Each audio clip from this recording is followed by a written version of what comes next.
رسول اکرم صلی الله علیه و سلم فرمودند هر یک فرزند آدم قبر می قوم ترساند تا اگر قبرغه ها را از قبرغه این بر نگذرانه، قبرغه چپ بر راست نچسبانه، قبرغه ها را از قبرغه نگذرانه، قبر شما را رها نمیکنه. فرستاده خدا برای شما هم هست، گو برای من هم هست. این شوخی نیست، این حدیث گو برای هر فرزند آدم جقش قبر. حتی بینی شما را در یک روایت آورده در بجلکتان قبر نرسانه شما اجمال خلاص نمیشه. ولی ما نمیدانیم از مردن ما چی میدونیم. ما از مردن چی میدونیم که فردا کی میدونه نوبت من باشه. ما از مردن چیزی نمیدونیم. عذاب قبر حقه یا نه؟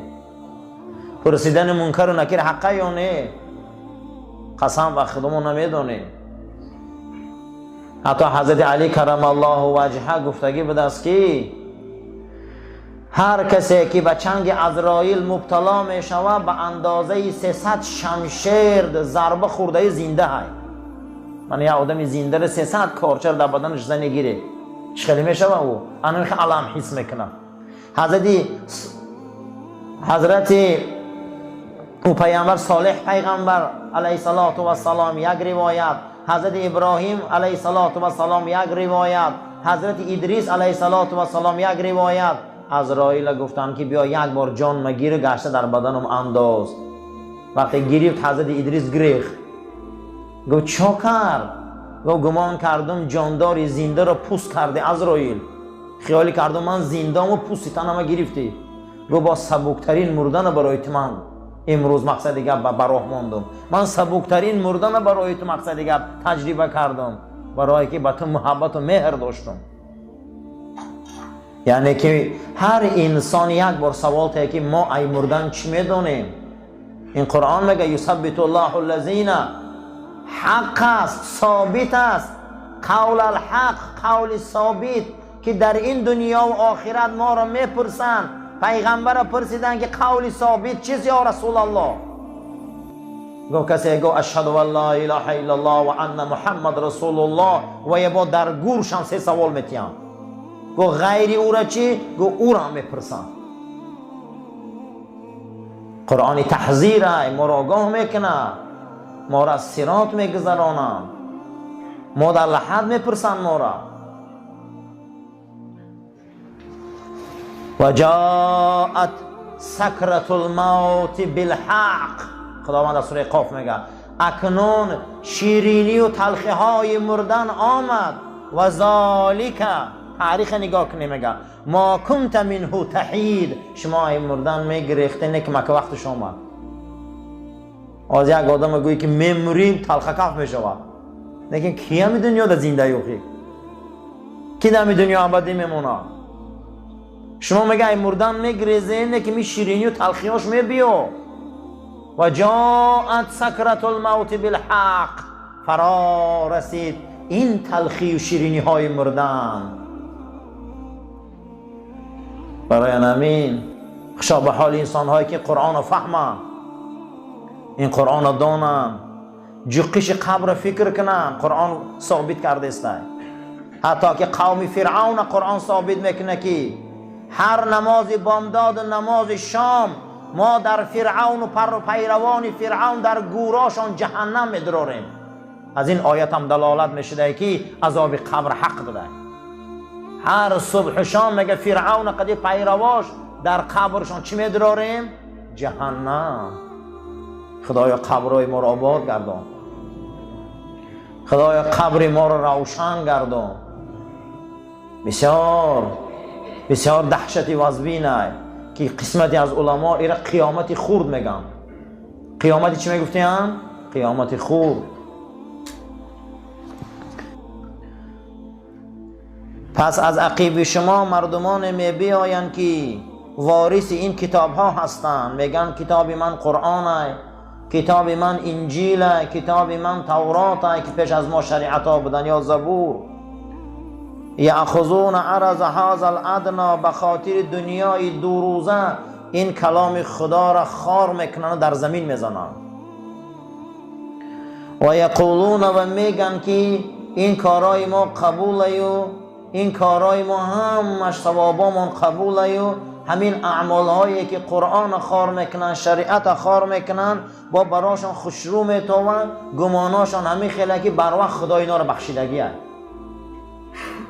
و معناه، معنی این آیت همین بده که انهم ورثوا الکتاب، انسان هایی که کتاب دارن، قرآن، انجیل و زبور و تورات، اینها عالما هستند که به خاطر دو روزه دنیای پست، به خاطر شهوت دنیاشان از حرام و حلال فرق نمیکنن و سخن خدا و کلام خدا را خار میکنن.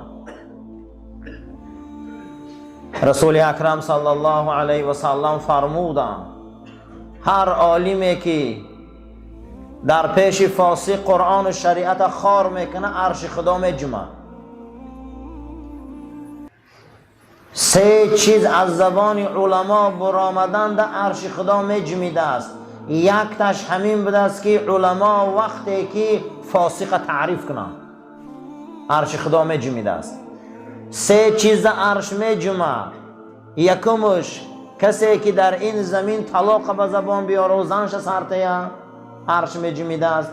دوم هر کسی که فاسق تعریف کنه. سوم هر کسی که عادت قوم لوط داشته باشه، بچه باز باشه. این حالت در عرش خدا میجمه. یک تاش همین بوده است که علما بیاین فاسقا را تعریف کنن، ای فاسقا وصف کنن و یک قیامت مرید فاسق جمع کنن. همین است که به خاطر ادنا دنیای بی معنی شهوت فروشی کرده، حلال حرام خوری کرده، شبه خوری کرده، قرآن قطعی کلامش این آیت های نازنین نمیگیرن در زمین میزنن. اینا کیا هستن؟ اینا کسایی هستن که هیچ ایمان به قرآن ندارن، قرآن خار کردن. قرآن فردا از روی اینها شکایت میکنه.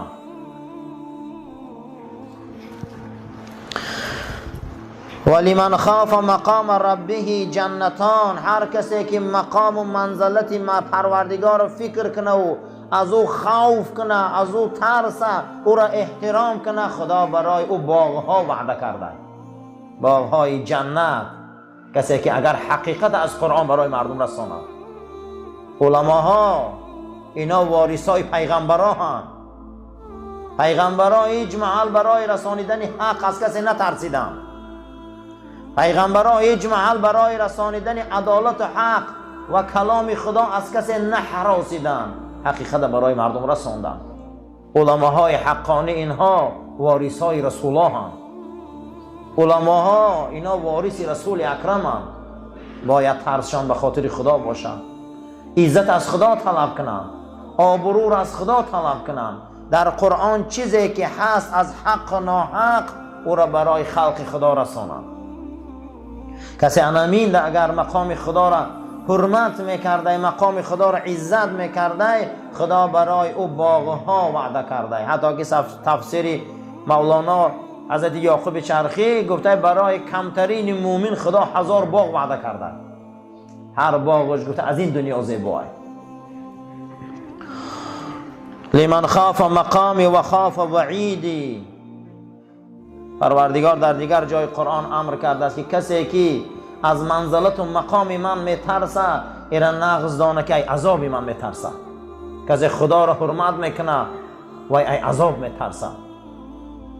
کسی خدا را حرمت میکنه و ای عذاب فکر میکنه، زیرا اینکه او خدای هست که از یک قطره آب ما را خلق کرد، اینقدر زیبایی داد، اینقدر نعمت داد، اینقدر بزرگی داد، یک کرمینه را کلان کرد، دنیا گیر کرد، دنیا ساز کرد، دنیا سوز شدین.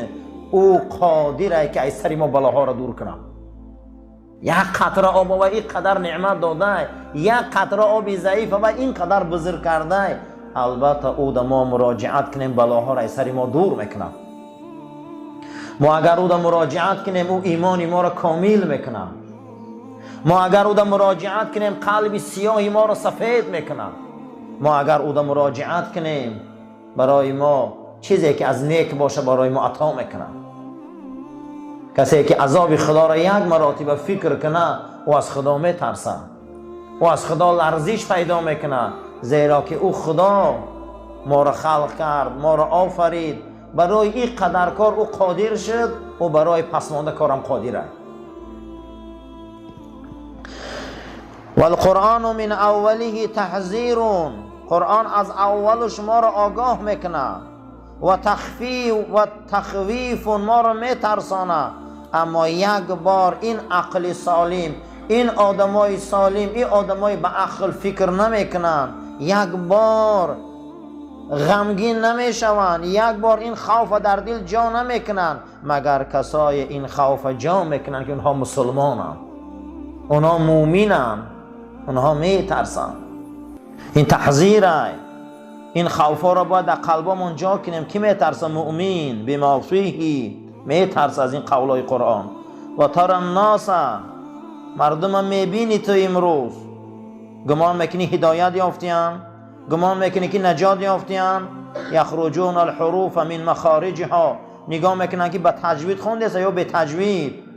و یتناظرون علی خفضها، نگاه میکنن که مردم قرآن آوازش خوشروه، آوازش باریکه یا آواز عبدالباسطی داره. و رفعها و نصبها، ایجاش خونده است یا ایجاش او خونده است. و کأنهم یقرؤون الشعر من اشعار العرب، مردم در قرآن میخونن خیال میکنن که شعر عربی خونده استن. یگان تا اینها فکر نمیکنن که قرآن چی گفته است برای ما. کسی فکر نمیکنه اینا. اش اسلام میکنن، بیش اسلام میکنن، اوش اسلام میکنن و ایش، اما نمیگن که قرآن چی گفته است. این قرآن چی حکم، کدام وصف کرده است قرآن. قرآن چی میگه امروز؟ الحمدلله رب العالمین. الحمد، تمام تعریف ها، تمام ثنا، تمام شکر حقش خدا داره. حق تعریف خدا داره، میگه حق دعا را خدا داره، حق طلب خدا داره، حق تعریف خدا داره، حق ثنا را خدا داره. همه چی میگه حق خدا هست. لله رب العالمین، اون معبودی هست که عالمیان تربیت میکنه، تربیتگری عالمیان.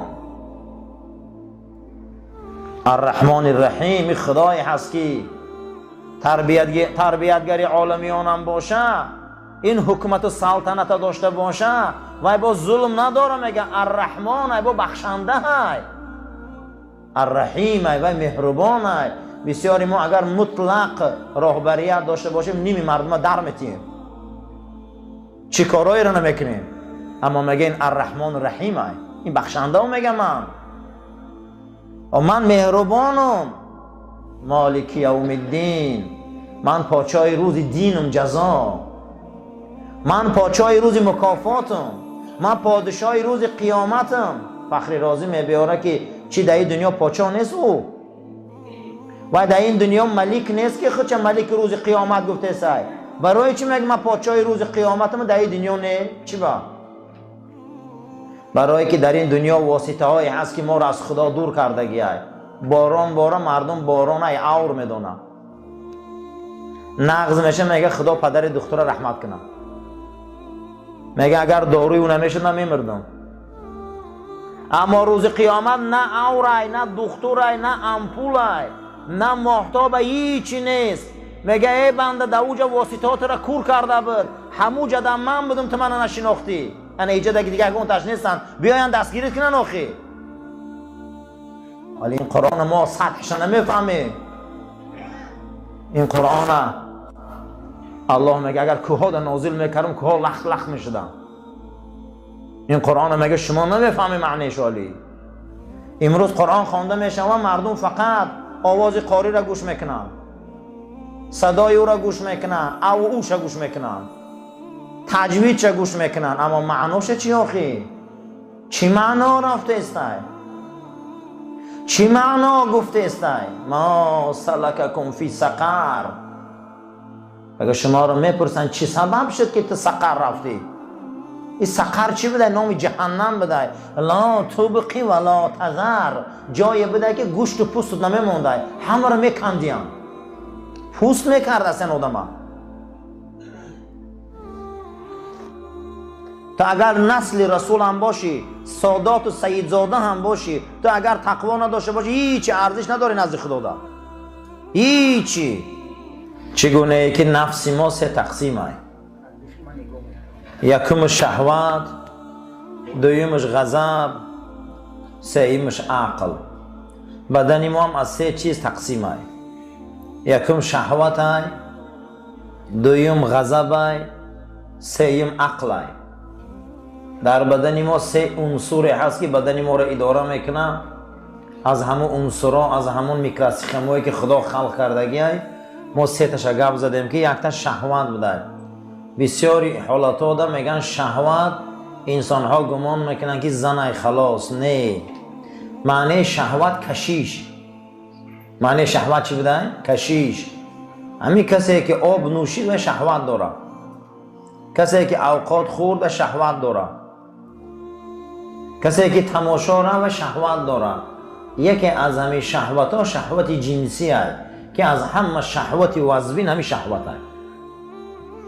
دویمش غضب هست که ما نکنه که غضب آدم ها سرخ میشن و آدم ها زبان میگزن و آدم ها قهرآلود میشن، همین غضب هست. نه، غضب هم در بدن آدم یا نیرو هست. گاهی میشوه که ثواب هست، گاهی میشوه که عذاب هست. گاهی میشوه که آدم غضب میکنه برای ناموسش، گاهی میشوه آدم غضب میکنه برای دینش، گاهی میشوه آدم غضب میکنه برای حقش. این با ثواب هست. در بدن آدم وقتی بیماری میدراید، این نقطه نظر علم اسلام و طب قدیم، نیروی غضب قطعی همون میکروبا مبارزه میبره. امروز نام او را ایمونیتت میگن. نام همون را چی میگفتیم؟ معلوم اگه غضب چیزی خوب بوده، همون غضب قطعی همون مبارزه میبرده یا هلاک میشده یا همون را بیرون میکرده. کسی غضب نداره و یکمش که زندگی کرده نمیتونه. گمان نکنیم غضب کسی هسته که زبانش گزه و دشنامته و سرخ شوه. این نیست. این نامش در کتابای اخلاق با میگفتیم نائرة الغضب. چی میگفتیم نامی را؟ نائرة الغضب، یعنی غضبی که اکنون میسوزانه همه جورا. نائره به معنای علاو. این نمود غضبش کفره. و یک اندک غضب زندگی رو پاش میخوره. یک غضب قدی جوان مقصد دیگه میکشه میره و محبس. یک غضبای بی‌معنی، یک غضب آدم کافر میشه. یک غضب در کار نیست. کل غضب در بدن ما یک ارگانی بوده است که این تمام نیروهای بیماری بدن ما را همین غضب قطعش مبارزه میبرده. همه آدمایی که ضعیفن، آدمایی که به حد به قوتن و یارو غضباشون ضعیفه. دومین چیزی که بدن ما را اداره میکرده نامی چی بوده است؟ غضب. سومین چیزی که در بدن ما بوده است نامی عقل. عقل به معنای چه؟ ادراک، فهمیدن. من حاضر آدمای به عقل گپا رو فهمیده استیم. اگر آدم به عقل باشه او در هیچ محل نه نماز فرضه، نه رمضان فرضه، نه روزه فرضه، نه چی دیگه. امام غزالی بدن آدم سه تقسیم کرده، روزه را هم سه تقسیم کرده. گفته ای همه چیزی بزرگ که در شریعت ما تقوا هست. ای همه چیزی بزرگ در شریعت چی بوده؟ تقوا. غضب و شهوت عقل در شریعت ما چی داره میکرد؟ تقوا. تا تقوا نباشه هر سه اداره نمیشود. اگر شهوت و غضب گپی عقل گوش کنن آدم میشه مسلمان. اگر غضب و شهوت گپی عقل گوش نکنن آدم میشه منافق. آدم میشه بدین. آدم میشه از درنده گنده. برای چی؟ برای که عقل بالای غضب و شهوت رهبر نیست. ماه شریف رمضان یگانه ماه بوده که عقل در بالای هر دی اینها رهبر میکرده. الحمدلله. ماه شریف رمضان یگانه ماه بوده است که ما را شهوتامون میکشه، غضبامون میکشه. همین غضب درسته در رمضان؟ شهوت درسته؟ نمیکنی. اکنون عقل بالا میرفته، عقل بلند میشده، عقل بالای هر دین در راهبری میکرده. انا همین میگفتن نامش تقوا. اولین کلمه که خدا در سوره بقره آیه رقم 183 گپ میزنه یا ایها الذین آمنوا کتب علیکم الصیام. آیه دوم آخر آیت لعلکم تتقون، شما این روزه بگیره، روزه فرضه تا اینکه شما به تقوا رسید، نفساتون اداره کنید، تا اینکه شما شهوتاتون اداره کنید، تا اینکه غضباتون اداره کنید. الحمدلله، الحمدلله که بدن ما اداره میشده با واسطه تقوا.